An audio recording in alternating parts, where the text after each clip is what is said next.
Já chamo na sequência, então, o Marcelo Pica, do SERPRO, com a apresentação Observatório Legislativo, como IA está ajudando o Tesouro a automatizar a análise de proposições legislativas que possuem impacto fiscal. O Marcelo está aí? Estou aqui. Beleza. Marcelo, pode começar já. Tá joia. Boa tarde, gente. Primeiramente, agradecer aí a oportunidade de apresentar os trabalhos, né, e parabenizar toda a organização aí, TCU, CGU, por dar esse tipo de oportunidade para apresentação dos trabalhos e análise de dados da administração pública. Extremamente importante. Eu vou projetar aqui meus slides. Vocês confirmam aí que está aparecendo? Ok, né? Está aparecendo, pode seguir. Muito bem. Eu vou apresentar para vocês o Observatório Legislativo, tá? É um software, né, que foi desenvolvido pelo SERPRO, né, e em parceria aí com o Tesouro Nacional, que tem basicamente a funcionalidade de observar toda a movimentação de proposições legislativas no Congresso e, a partir daí, né, tirar conclusões que são interessantes para o Tesouro Nacional, ou seja, aquelas informações das proposições legislativas que são de interesse do Tesouro no sentido das finanças públicas. Tá? Sobre mim, já fui apresentado. Meu nome é Marcelo Pita, né? Sou cientista de dados no SERPRO. De formação, eu sou engenheiro da computação, tenho doutorado em computação também pela FMG e tenho já um tempo aí de experiência em projetos de aprendizagem de máquina, inteligência artificial. Esse é meu LinkedIn, quem quiser adicionar lá ou mandar uma mensagem, fiquem à vontade. Tá? Vamos falar aqui um pouquinho do contexto, né, desse trabalho. Todos nós conhecemos o Congresso Nacional, que é formado pelo Senado e pela Câmara dos Deputados. A principal atividade legislativa, né, o principal produto aí do Congresso Nacional são as proposições legislativas lá no seu início, né, onde a gente tem ali os projetos de lei, as emendas constitucionais e tantos outros tipos, medidas provisórias e etc. Né? A questão é que algumas dessas proposições legislativas elas podem ter impacto fiscal. Aqui eu trago como exemplo um projeto de lei aí de 2019, onde estabelece nova fonte de recursos para o Fundo Nacional de Segurança Pública. Então, obviamente, ali a gente tem uma destinação de recursos para esse fundo e isso, claro, vai ter um impacto fiscal para o governo. Né? Obviamente, esse assunto é extremamente importante para a Secretaria do Tesouro Nacional, porque ela precisa fazer toda a gestão, né, do ponto de vista das finanças e contabilidade do governo, e também fazer projeções que são interessantes para tomar boas decisões no presente. Mas como é que a Secretaria do Tesouro Nacional ela toma conhecimento hoje do que está acontecendo no Congresso? Hoje, o que acontece é que o Congresso Nacional ele envia, sempre que acha que existe algum assunto de interesse do Ministério da Economia, ele envia proposições para o Ministério da Economia, que faz uma avaliação destas proposições, e se ele julgar que os assuntos são de interesse do Tesouro Nacional, estas proposições são direcionadas para o Tesouro Nacional, e aí o Tesouro Nacional ele precisa se manifestar em relação a esta proposição. Né? Este modelo ele tem limitações hoje. Primeiro que ele é um modelo reativo, né? Ele não é um modelo ativo. O Tesouro Nacional não vai lá no Congresso pegar as proposições, ele reage, né, quando precisa emitir algum parecer sobre alguma proposição. E, claro, depende da proatividade do Congresso. Então, o efeito prático é que você pode deixar de receber proposições que têm um altíssimo impacto fiscal. Né? E, claro, né, se o Tesouro não estiver observando o Legislativo, ele vai ter que correr atrás ali, né, pouco depois ali do nascimento da proposição, para tentar fazer um planejamento melhor. Muito melhor seria se ele tivesse essa visão logo no nascedouro das proposições. Então, aí, o trabalho, o Tesouro procurou o SERPRO, né, a STN procurou o SERPRO para saber, olha, como é que a gente pode automatizar esse trabalho, né, de busca de proposições, e aí de uma maneira já ativa, e, além disso, observar essas proposições legislativas e agregar novos conhecimentos. É nesse contexto que surge o Observatório Legislativo, que tem alguns objetivos. Tá? Nós estamos falando aqui de uma grande equipe no SERPRO, envolve desenvolvedores, digamos assim, de software tradicional, cientistas de dados, né, dentro da nossa Superintendência de Inteligência Artificial, uma grande parceria com o Tesouro, Então, nós temos dezenas aí de modelos desenvolvidos, vou falar só um pouquinho em profundidade sobre cada um deles. Mas os objetivos do observatório são os seguintes. Ele primeiro precisa identificar quais são os assuntos gerais em proposições, que não são meramente os assuntos que são descritos nas proposições. A gente entra um pouco mais a fundo ali no que é de interesse para o Tesouro. Né? Segundo, classificar as proposições quanto ao interesse da STN, que basicamente é diferenciar o que tem impacto fiscal do que não tem. Indicar proposições similares, que já foram analisadas pela STN, que estão acabando de chegar, que estão acabando de nascer no Congresso. Identificar assuntos específicos da STN nestas proposições de interesse, né? E, além disso, quando essas proposições são de interesse do Tesouro, indicar quais áreas internas do STN que devem lidar com aquela proposição para a manifestação. Esse aqui é basicamente o pipeline do Observatório Legislativo. Nós temos ali duas interfaces, uma interface de coleta de dados, né, de proposições com a Câmara e com o Senado, e também com a STN. A gente precisa saber o que é que a STN já tem de proposições para fazer um batimento. E, do outro lado, a gente também precisa entregar, né, todo o enriquecimento que a gente fez em cima das proposições que a gente acabou de coletar. Tá? Então, nós temos essas interfaces e, no meio do caminho, a gente tem justamente todo o processamento analítico, o processamento de linguagem natural que a gente faz em cima do texto das proposições. Quais são os modelos que a gente desenvolveu? Né? Basicamente, aqui nós temos um modelo de descoberta de tópicos, tá? Modelo de classificação de interesse em proposições, um outro modelo, que na verdade é um buscador de proposições similares que a STN já processou, e um outro classificador de áreas internas da STN. Tá? Sobre o modelo de descoberta de tópicos, só para explicar um pouquinho o que é um modelo de tópicos, para quem não conhece, o modelo de tópicos ele é um modelo, em geral, estatístico, né, que ele visa descobrir assuntos ou tópicos dentro de documentos de texto. Então, você tem ali na imagem uma coleção de N documentos, e aí o modelo de tópicos, aprendendo a estrutura de maneira não supervisionada nestes documentos, ele consegue discriminar que o documento 1 ele fala sobre religião e política, o 2 sobre clima, esporte e turismo, e etc. Tá? Em geral, esses tópicos eles não são rotulados, eles são rotulados a posteriori. Tá? Existem técnicas para rotulação, mas normalmente a gente faz uma rotulação a posteriori. Qual foi a técnica de descoberta de tópicos que a gente trabalhou? Né? Existem muitas técnicas de descoberta de tópicos para texto longo, para texto curto, para textos de diferentes características, mas nós usamos aqui, o que deu o melhor resultado foi o uso do NMF, que é um método de fatorização de matrizes, Non-Negative Matrix Factorization, tá? Sobre uma matriz de documento termo da nossa coleção de textos, que no caso aqui são exemplos, né, de proposições legislativas. Então, nós temos essa matriz inicial, que é a matriz de documentos termo, que todos nós conhecemos, em geral, uma matriz TF-DF, no nosso caso foi a matriz TF-DF.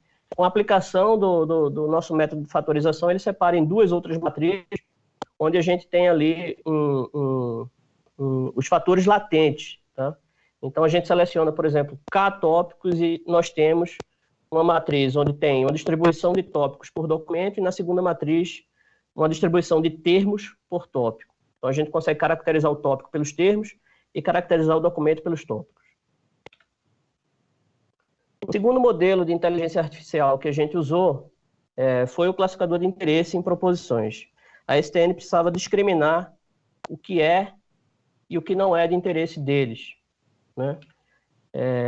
Neste trabalho aqui, foi um trabalho feito pelo colega José Guilherme, tá? Ele usou um comitê de classificadores. Nesse ensemble aqui, foram usados basicamente 12 modelos diferentes, variações de 6 modelos, incluindo regressão logística, SVM com vários kernels, Random Forest, Naive Bayes, dentre outros, variando inclusive também, fazendo diferentes combinações de atributos, e a gente percebeu que, no nosso caso aqui, a gente teve um resultado muito melhor com o comitê, né? E aí a gente trabalhou basicamente com a base aqui de aproximadamente 3.000 registros, tá? Então, pouco mais de 1.000 registros eram históricos, e foi feita uma rotulação manual pelos especialistas da SCN para melhorar o desempenho, equilibrar a base. E esse aí foi uma lição aprendida. A gente começou com a base histórica, e foi uma parceria muito boa com a STN, porque, em geral, o SERPRO no papel de quem, né, da empresa que está desenvolvendo, e a STN no papel do cliente, né, em geral, a gente não tem essa comunicação tão fluida como a gente teve com a STN. Porém, né, foi muito bom, porque eles conseguiram entender perfeitamente ali a necessidade de melhorar o conjunto de dados nossos e fornecer mais exemplos. E aí a gente conseguiu aí, uma acurácia que varia entre 86% e 97%, né? Isso pensando em diferentes probabilidades de saída, tá? Porque a gente consegue discriminar, como a nossa saída é probabilística, a gente consegue separar aqueles conjuntos de resposta com baixa probabilidade, que classificação é binária, né? Aquelas entre 50, 60, 60, 70, e aquelas de probabilidade maior. Então a gente percebe que tem um acerto muito grande, obviamente, nas saídas de maior probabilidade, e um acerto menor nas saídas de menor probabilidade. Então a nossa acurácia ficou aí entre 86% e 97%. Do ponto de vista do F1 macro, aí, entre 0,86 e 0,95, que são valores muito melhores depois da rotulação manual, né, do que o que a gente tinha no começo, quando trabalhávamos com dados históricos. Poderíamos experimentar aqui algoritmos de aprendizado profundo, redes neurais profundas, mas em função do volume de dados ser pouco, testamos alguns, mas não deu muita diferença. Então, pela navalha de Ockham, obviamente, a gente fica com os modelos mais simples. Um terceiro modelo aí que a gente trabalhou foi um modelo de proposições similares. Na verdade, foi uma busca por proposições similares que já existiam dentro da STN, né, similares àquelas proposições que estão chegando do Congresso. Né? Experimentamos aí várias métricas de similaridade textual e várias representações vetoriais também de texto. Acabamos no final trabalhando com um comitê de buscadores de proposição similar, né? Um primeiro trabalhando com TF-DF, com distância de cosseno, todos trabalhando com distância de cosseno. O segundo trabalhando com word embeddings, aí, vetores de palavras, GLOVE de 1000 dimensões, usando distância do cosseno. E o terceiro usando a própria estrutura de tópicos que a gente já desenvolveu. Tá? Porque para cada documento ele também tem uma representação vetorial na visão de tópicos, que é a distribuição de tópicos para aquele documento, né, para aquela proposição. Então a gente criou um comitê e percebeu que as proposições similares eram muito mais interessantes do que trabalhar com apenas um dessas variações. E o quarto modelo aqui que a gente precisou desenvolver, na verdade um conjunto de modelos, foi desenvolvido pelo nosso colega e área também, Humberto Bezerra. Foram modelos de classificação por área, tá? Ou seja, uma vez que a proposição é de interesse, nós precisávamos definir quais são as áreas internas do STN que devem tratar. Existe um mapeamento mais ou menos definido por assunto, mas não é tão direta essa relação. Então, precisamos desenvolver um modelo, né, de classificação para cada uma das proposições de interesse. E aqui o volume de dados foi menor, portanto, a nossa acurácia e F1 foram menores também. Tá? Mas ainda assim, dentro dos padrões que a gente estava trabalhando, aceitáveis para ter um primeiro direcionamento e aí ajudar bastante ali o trabalho do Tesouro.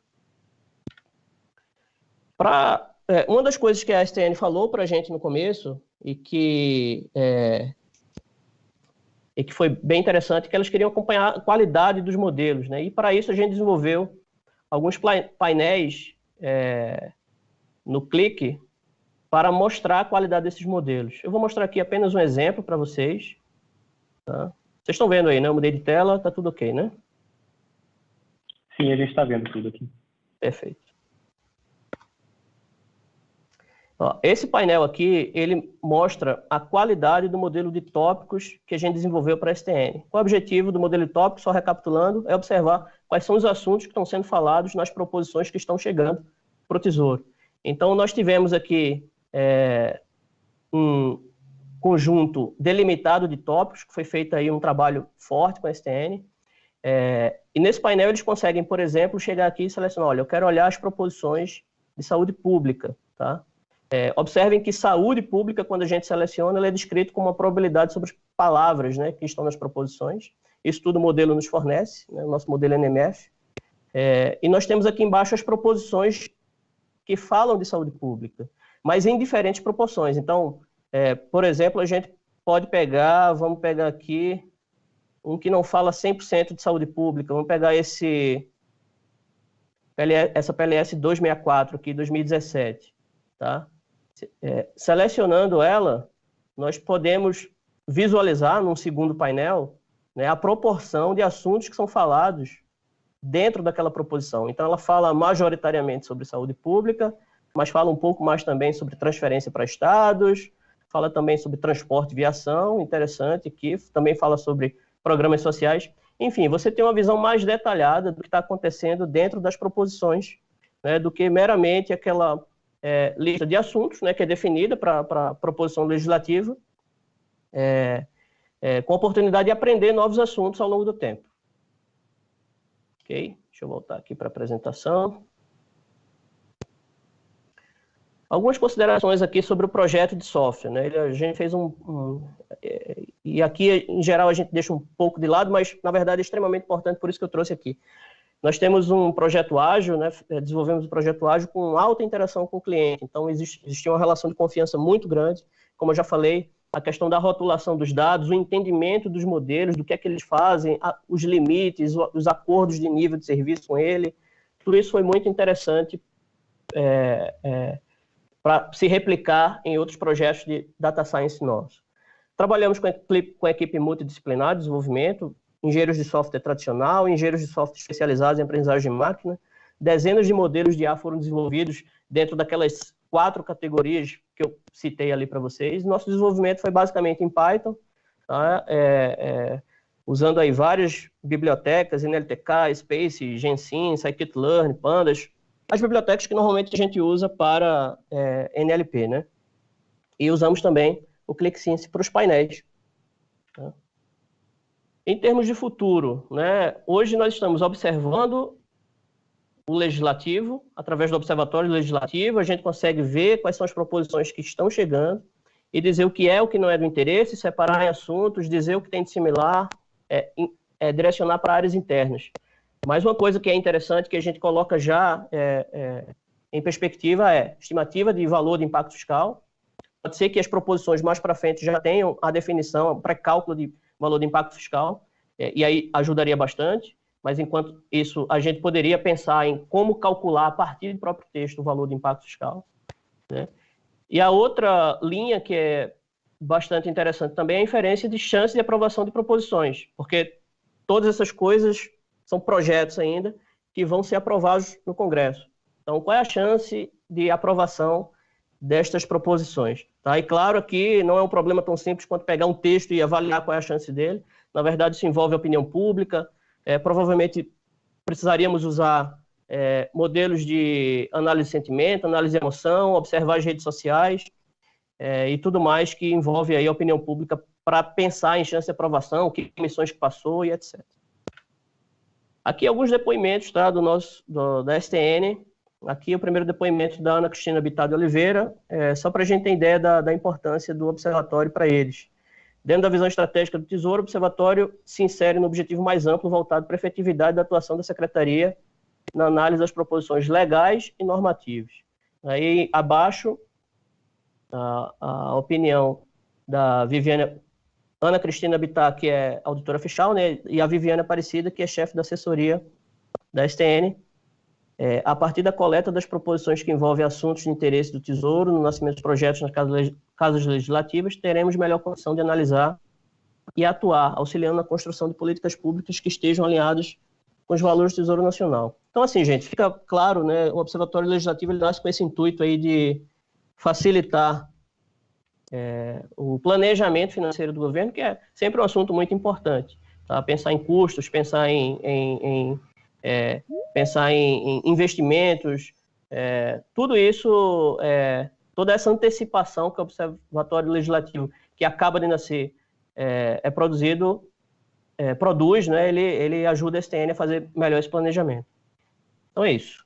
Obrigado, gente. Então, vocês chegaram a considerar o uso de grafos de alguma maneira para tentar aperfeiçoar esse modelo? Porque eu imagino que as proposições legislativas, elas mencionam leis, decretos, enfim, várias coisas.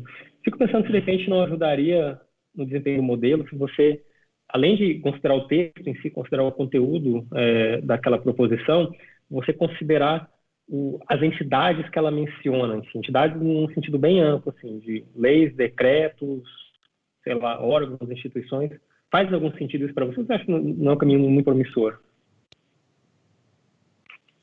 Faz completo sentido, Tiago. Na verdade, a gente chegou a considerar muitas coisas, né? Inclusive abordagem baseada em grafos, o próprio relacionamento de parlamentares, de partidos, comissões e tudo mais que está ali dentro, como entidades dentro das proposições, são muito interessantes para a gente abordar através de grafos. Isso está em perspectiva, tá?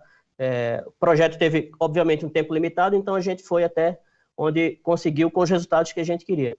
Mas, sem dúvida nenhuma, uma abordagem muito promissora, sim.